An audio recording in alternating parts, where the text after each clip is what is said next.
سلام، به کانال یوتیوب من خوش اومدید. من یگانم و قراره توی این ویدیو بهتون یک سریال کره‌ای که خودم عاشقشم رو معرفی کنم. 시작해볼까? 안 될 거라고 미리 정해놓고 그래서 뭘 하겠어요? 해보고 판단해야지. 나한테 뭔 짓을 해도 상관없어. 원하는 거 다 이루면서 살 거야. اگه فکر میکنین سریال کره‌ای فقط راجع به عشق و کلیشه از کلاس ایتمون قرار نظرتو عوض کنه. 쉬울 거라고 생각 안 했어. 어렵게 하면 되지. 너희들이 있잖아. 우리 형님이 된다고 하면 되는 거예요. 그럼 입고 갈까요? یه پسری که از صفر شروع میکنه و با دنیای بیرحمی که جلوش واسطه میجنگه و بهت نشون میده که چطور میشه توی تاریک ترین روزها هم به رویاهات بچسبی. تا آخر این ویدیو بمون، چون قرار نیست فقط در مورد یه سریال صحبت کنیم. قراره یک مسیر الهام بخش رو با هم قدم به قدم مرور کنیم. کلاس ایتمون سال 2020 پخش شده با بازی درخشان پارک سو جون. ژانرش درامه ولی یک درام بامزه خاص. نمره IMDbش 8.1 و تو روتن تومیتو تونسته امتیاز 98% رو کسب کنه. کلاً 16 قسمته.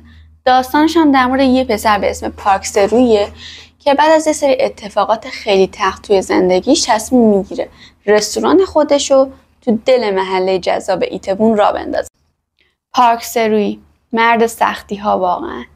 یه آدم کله شق ولی نه از اون لجبازا. یه جور سرسختی که از درد و رنج زیاد میاد. یه جور ایمان به آرمان ها که هر کس نداره. فکر کن طرف پدرش رو از دست میده. خیلی غیر منصفانه میره زندان و برمیگرده ولی هنوزم به آرمانهاش پایبنده. اما چیزی که منو شیفته و درگیر این سریال کرد پیام‌های عمیقش پشت داستانش بود. توی این سریال تبعیض جنسیتی، تبعیض نژادی، طبقات اجتماعی و مفهوم موفقیت رو به خوبی نشون داده. کاراکتر هیونی که ترنسه و کاراکتر تونی که سیاه پوسته و دنبال ریششه و حتی ییسو، یک دختر کم سن و سال با ذهن تجاری خیلی قوی. 조이서 IQ 162의 천재 소녀. 그리고 이서는 소시오패스다. چیزی که این سریال خاص میکنه اینه که هیچ کس توش کامل نیست. همه از دم خاکسترین. حتی شخصیت اصلی داستان پارک سروی. و همین باعث میشه ما راحت تر باش ارتباط بگیریم چون زندگی واقعی هم همینطوریه.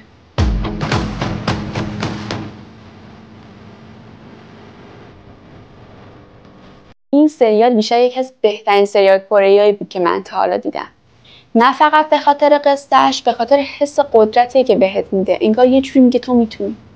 اگه تو هم این سریال رو دیدی به هم بگو کدوم شخصیت بیشتر به دلت نشسته.